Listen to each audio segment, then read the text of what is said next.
మీ కళలు సాధారణ కావాలని మనస్ఫూర్తి కోరుకుంటున్నాను. నేను 5 మంది వచ్చినాం, 5 బెడ్లు వేసుకొని ఈరోజు మంచి రోజు, చాలా మంచి రోజు అనుకుంటాను నేను నాకు తెలిసి. సో ఈరోజు మీ లైఫ్లోకి ఇంత మంచి అవకాశం వచ్చిందంటే మీరు చాలా పుణ్యం చేసుకొని ఉన్నారు అనిపిస్తుంది. మీరు నిజంగా పుణ్యవంతులేనా? పుణ్యం చేసుకున్నారేనా? గ్రేట్ అండి. మీకోసం మీరు గట్టిగా ఒకసారి గట్టిగా క్లాస్. చాలా హ్యాపీగా ఉంది. నేను నెల రోజుల క్రితం అనుకుంటాను కామారెడ్డి నేను సలీం సార్ వచ్చి లింగంపేటలో ఒక వెస్టీ స్టోర్ ఓపెన్ చేసి వెళ్ళాము. అండ్ ఇక్కడ మన పాతరాజంపేటలో వెస్టీ స్టోర్ ఓపెన్ చేసి వెళ్ళాము.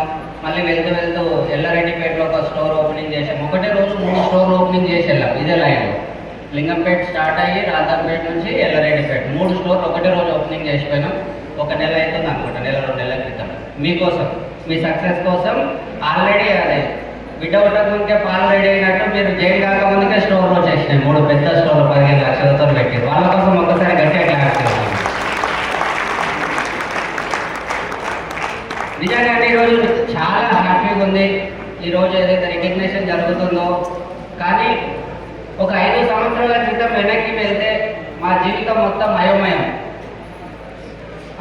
ఎందుకంటే వెస్టీలోకి వచ్చేటప్పుడు అందరూ కూడా ఇక్కడ ఉన్నారని కూడా నేను మిమ్మల్ని అడుగుతున్నాను, అంతా మంచిగా ఉండి వస్తున్నామా లేదంటే బాగుపడదాం, ప్రజెంట్ జీవితం బాగలేదు, అప్పులాలు ఉన్నాం, ఇట్లా ఉద్యోగం బాగలేదని వస్తున్నామా అంటే? అంతా బాగుండి వస్తున్నామా, బాధలు వస్తున్నామా?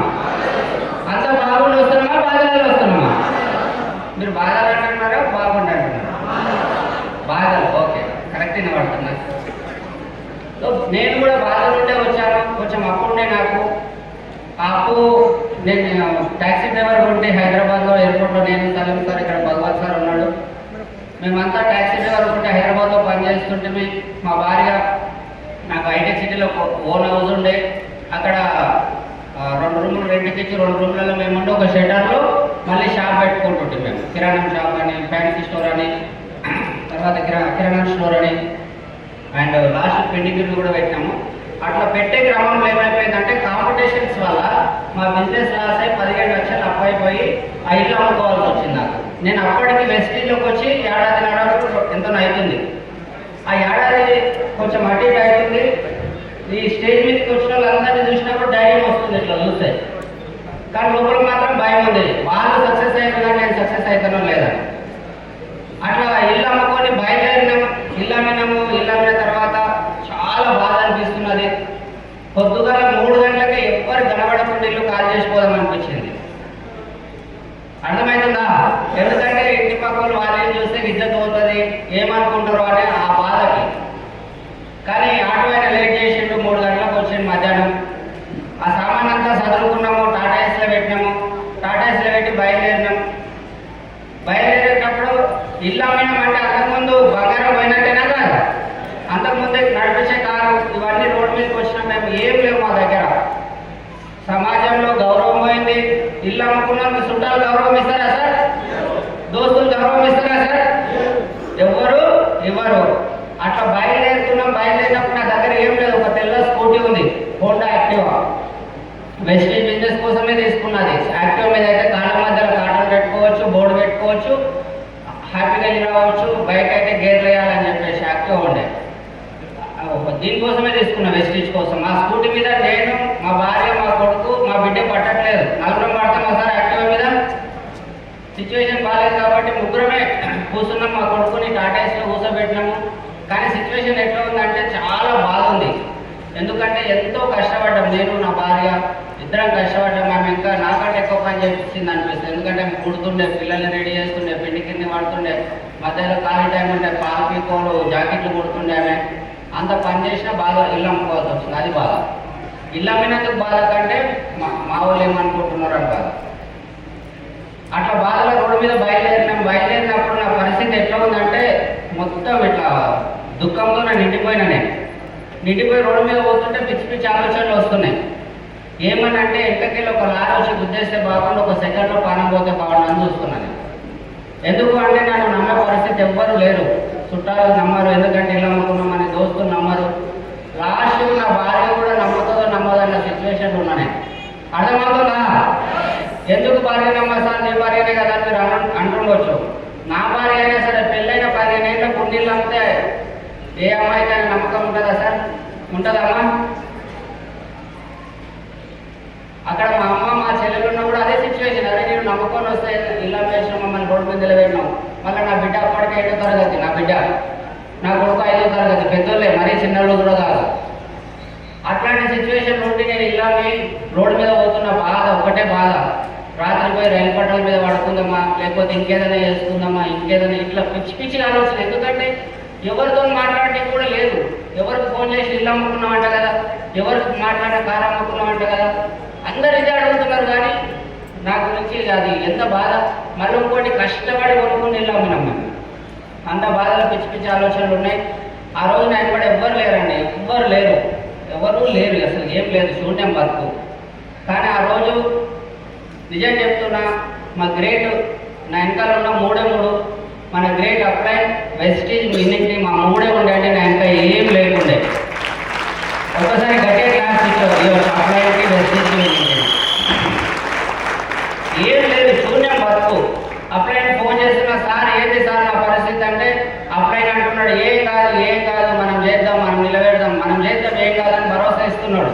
కానీ భయం అవుతుంది లోపల, నా నుంచి అవుతుందో కాదని. అందరూ స్టేజ్ మీద వచ్చినప్పుడు చూస్తే ధైర్యం వస్తుంది, కానీ నా నుంచి అవుతుందో కాదన్న భయం ఉంటుండే. కానీ అప్లైన్ నమ్ముకున్నందుకు 5 సంవత్సరాల క్రితం చచ్చిపోతా అనుకున్నాను, ఇల్లు అమ్ముకున్నా అనుకోండి. నా కొడుకు హోండా యాక్టివ్ మీద ప్లేస్ లేకపోతే ఆ టాటాస్లో కూర్చోబెట్టినా.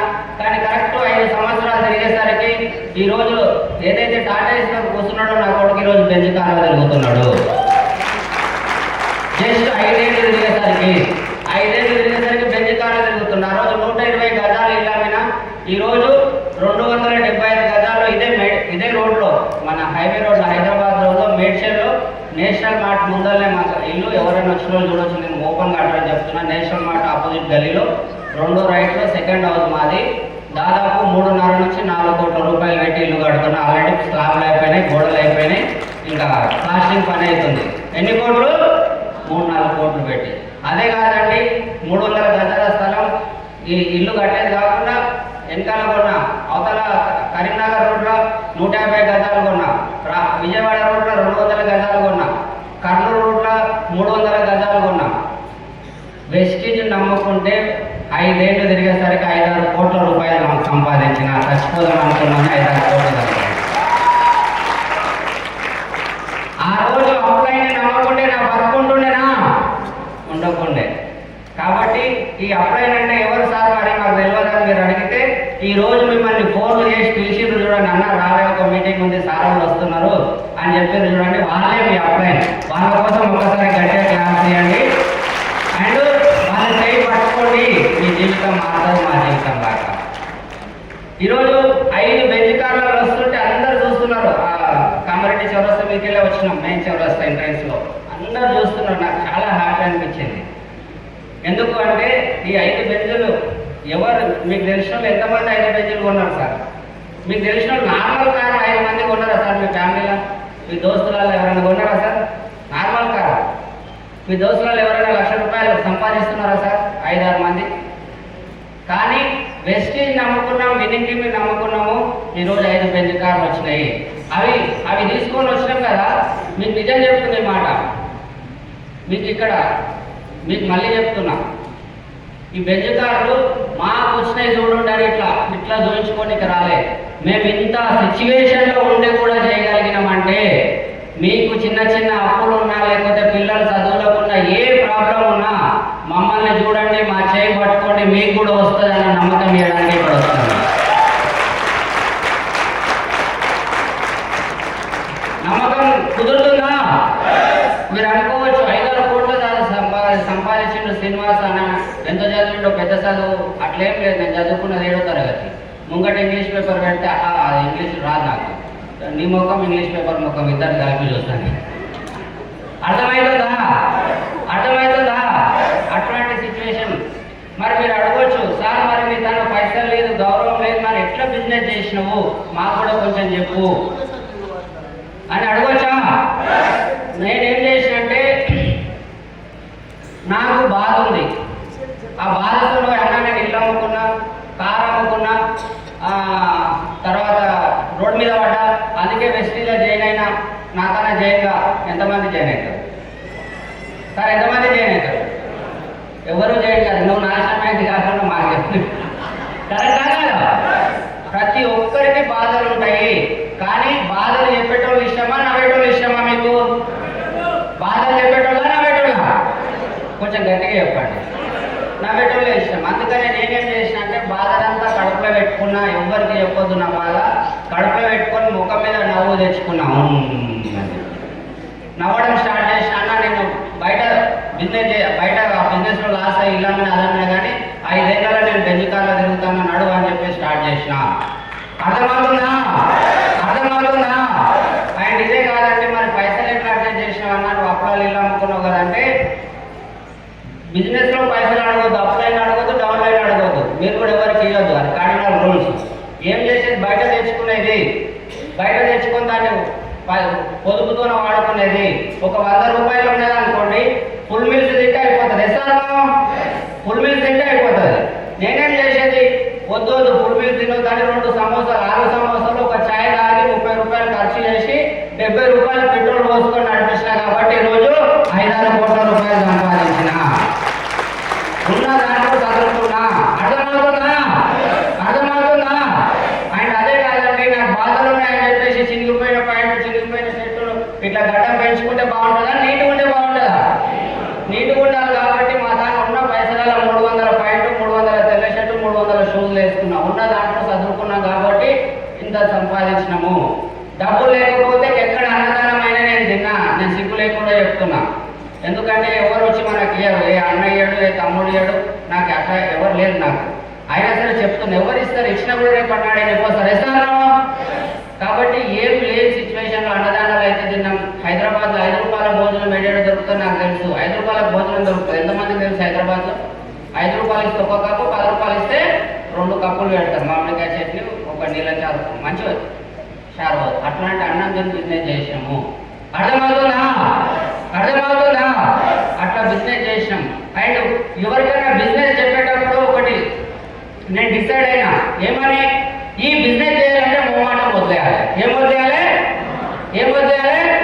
మొహమాటం వదిలేయాలి. అరే ఈయన చెప్తే ఏమనుకుంటాడు, ఆమెకు చెప్తే ఏమనుకుంటాడు, వాళ్ళకి చెప్తే ఏమనుకుంటాడు అనే మొహమాటం వదిలేయాలి. ఎందుకంటే నా ఎగ్జాంపులే చెప్తా.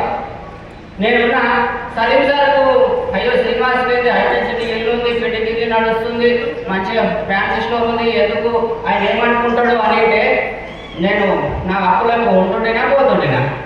కరెక్టా కదా? అందుకే నేనేమంటా అంటే ఏమనుకుంటారో కాదు, ఏమైపోతారో అని ప్లాన్ చెప్పండి. ఏమనుకుంటారో కాదు,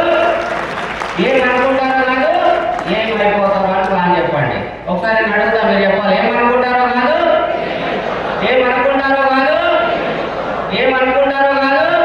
ఏమైపోతారో అని ఆలోచించండి. ఎవరు ఏమనుకోరండి. మన పెద్ద మనుషులు చెప్పండి, ఎంత షెడ్డుకి అంత గాలి. ఎవరు ప్రశాంత్ వాళ్ళకు ఉన్నాయి. ఇప్పుడు చూసిరు కదా ఇంతమందిని.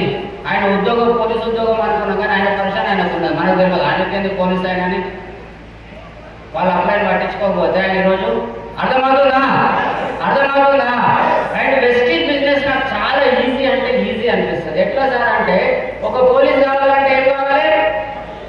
చదువు కావాలి, లాంగ్వేజ్ పట్టడం ఏమో ఉంటాయి. కరెక్టా కదా? అవన్నీ పాస్ అయితే పోలీసు ఉద్యోగం వస్తుంది. ఎస్ఆర్ఓ ఒక సాఫ్ట్వేర్ ఉద్యోగం కావాలంటే దానికి సంబంధించిన డిగ్రీ, ఏది చేయాలన్నా దానికి సంబంధించిన డిగ్రీ ఉండాలి. కరెక్టా కదా? ఒకవేళ మీరు డ్రైవర్ని పెట్టుకోవాలి. ఇప్పుడు నేను డ్రైవర్ పని చేసినా, నాకు నిన్ననే లైసెన్స్ వచ్చిందన్న, నువ్వు కొత్త కారు కొన్నావు కదా, నేను మీ దగ్గర డ్రైవింగ్ వస్తాను, ఎంతమంది పెట్టుకుంటాను, తమ్మి ఎక్స్పీరియన్స్ అయినాక రమ్మంటారు. కరెక్టా కదా? కానీ వెస్టీజ్లా నాకైతే అందరూ పండుగ పెట్టలే ఉంటారు మనుషులంతా. మీకు కనబడేటోళ్ళంతా పండుగ ఉంటారా? నిజంగా ఉంటారా? స్నానాలు చేస్తారా? నేను పండుగ ఉంటే పైసలు వస్తున్నాయి, నీకు వస్తున్నాయి అన్న అని అడిగేది. నీకెట్లు వస్తాయి మాత్రం అంటాడు, కూర్చో చెప్తా అంటాడు. అర్థమవుతుందా? మొహమాటం వదిలేసిన. ఏం చెప్తే ఏమనుకుంటాడు, ఆకకి చెప్తే ఏమనుకుంటుంది, అదంతా ఏం లేదు. మొహమాటం వదిలేసిన. ఎవరు కనబడతారు ప్లాన్ చెప్పడం స్టార్ట్ చేసిన. నాకు అర్థమైంది, వెస్టీజ్లో ఏం లేదు. Plan product meeting. ఇక్కడ DVC 20 లక్షలు సంపాదించిన ప్లాన్ ప్రోడక్ట్ మీటింగ్ చేయాలి, కొత్తగా వచ్చిన ఆయన అయినా సరే ప్లాన్ ప్రోడక్ట్ మీటింగ్ చేయాలి. Plan product meeting, plan product meeting, plan product meeting చేయొచ్చా? చేయొచ్చా? ప్లాన్ కన్నా ముందు ఒకటి డ్రీమ్ ఎక్సర్సైజ్ చేయడం మర్చిపోవద్దు. ఓకేనా? ఓకేనా? చేయొచ్చా? ఒకసారి నాతో చెప్పండి. Plan plan plan plan. అయిపోయింది, చూసి అయిపోయింది.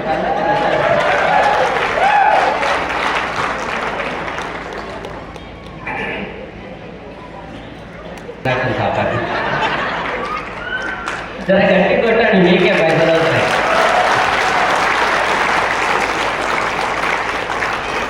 సార్ నీకు ఇంత అప్పులలో ఉండి ఇంత బాధలు పడ్డావు, నీకు ఎట్లా నమ్మకం కుదిరింది? ఎట్లా నమ్మకం కుదిరింది ఒకసారి చెప్పు మాకన్నా అడుగుతారా మీరు? అసలు సలీం సార్ నువ్వు ఎందుకు నమ్మినావు అని అడిగిరా? సలీం సార్ని నమ్మే కంటే ముందు సలీం సార్ నాకు ఏం చేసిందంటే, ఆయన అంతకుముందే గోపురం వెళ్ళిండు. గోపురం వెళ్తే నాకు అప్పటికే చేయని 6 నెలలు ఎంత అవుతుంది. సలీం సార్ ఫోన్ చేసిండు, కక్క ఢిల్లీ మీటింగ్ ఉంది, పోవాలి మనం అని చెప్పి.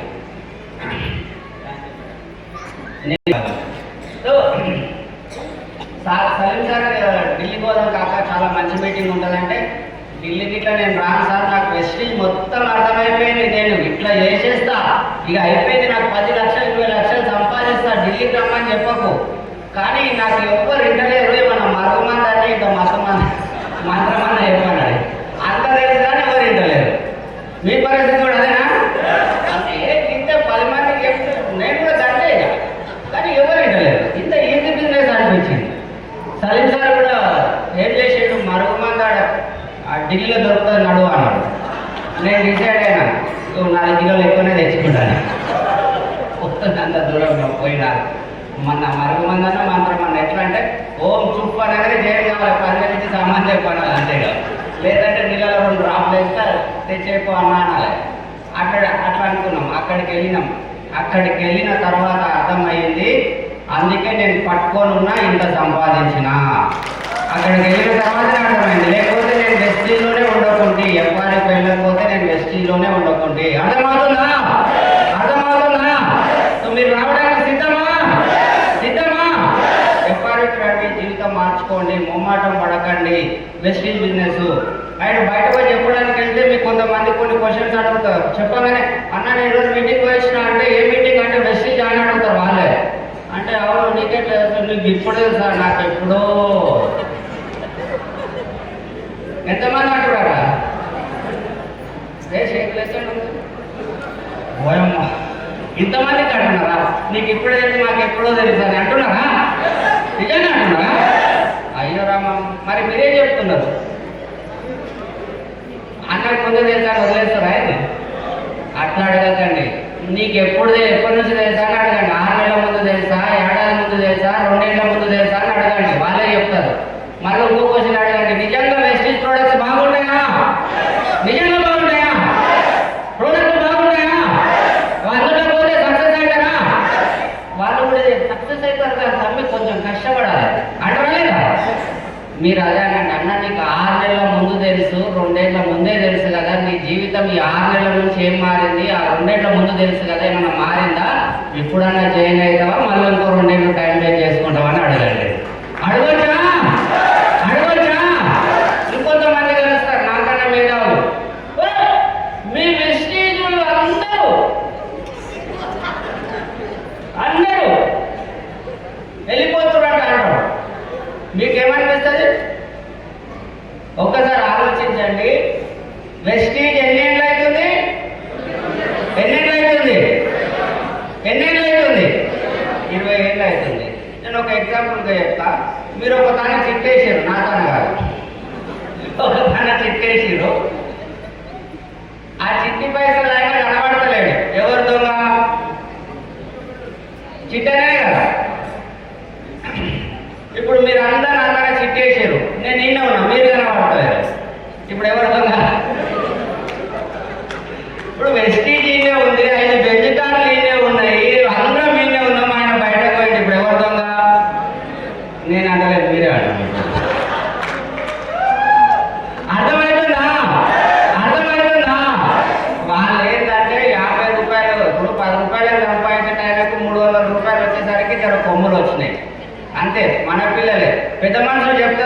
చెట్టుకి ఎన్ని పండ్లు ఉంటే అంత ఒదుగుండాలి వేస్తాను, అంత ఒదుగుంటేనే జీవితం బాగుంటుంది. నీకు 10 రూపాయలు వచ్చినాయని ఇట్లా అంటే ఉంటారా ఇక్కడ? మరి వాళ్ళు మన పిల్లలే మళ్ళీ కొన్ని రోజులు వస్తారని చెప్పండి. అర్థమవుతుందా?